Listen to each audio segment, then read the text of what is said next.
Olá, alunos, estamos de volta na unidade 3 para tratar sobre o assunto direito constitucional.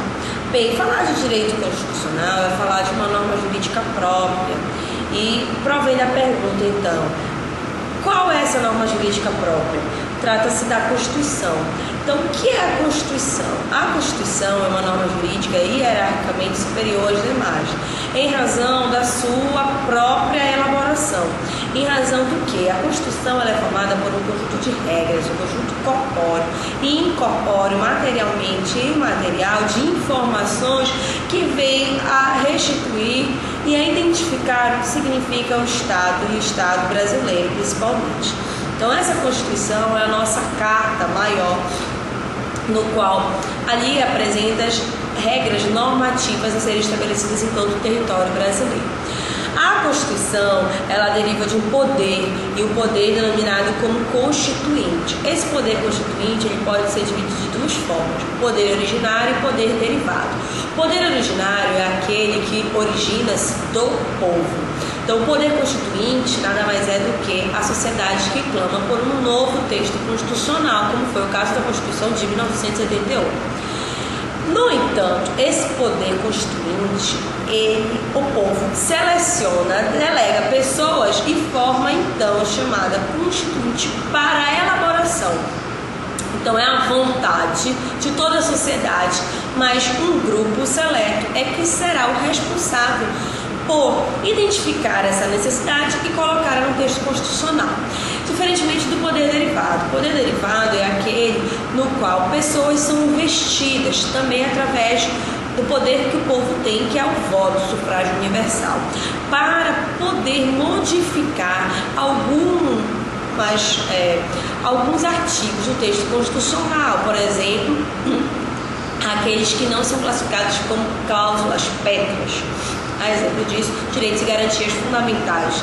Então, veja, o poder derivado é porque algumas pessoas investidas de poder poderão modificar o texto constitucional quando estes não forem cláusula pétrea. As constituições classificam-se quanto ao seu conteúdo, primeiramente, que estas poderão ser chamadas como material e formal. Constituições classificadas como material são aquelas em razão das normas cujo caráter materialmente é o caráter constitucional, enquanto que a formal é o texto no qual diversas formas e quantidade de normas assim explicam-se como formal. Bom, a Constituição também poderá ser classificada quanto à sua estabilidade. Pode ser denominada como flexível e rígida.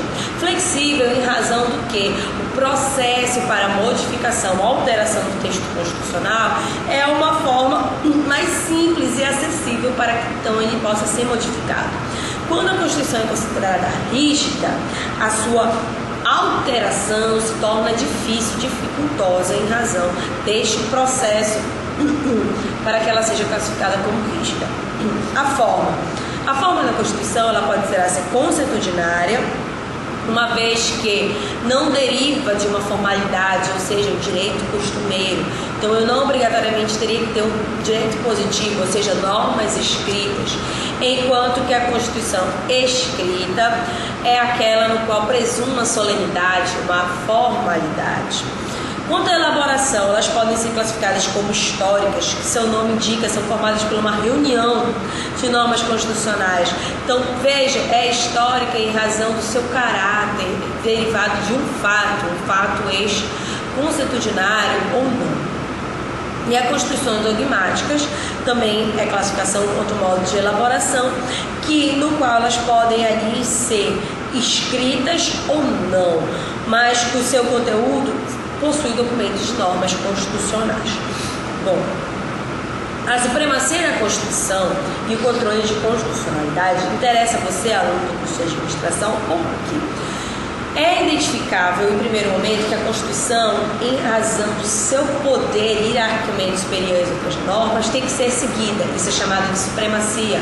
Então, ela pressupõe que o texto é superior às demais leis infraconstitucionais.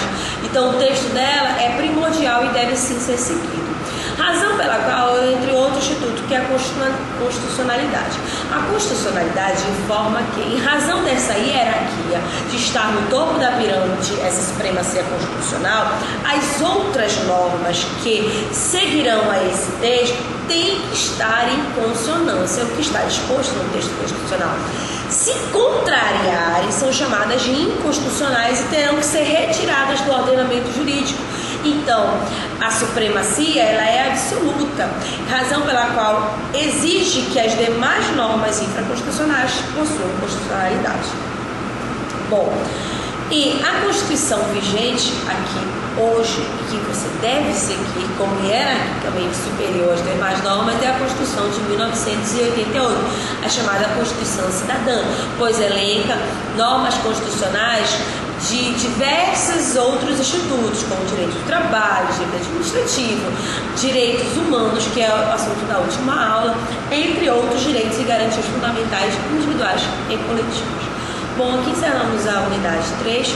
Havendo qualquer dúvida, entre em contato por e-mail. Bons estudos e até breve.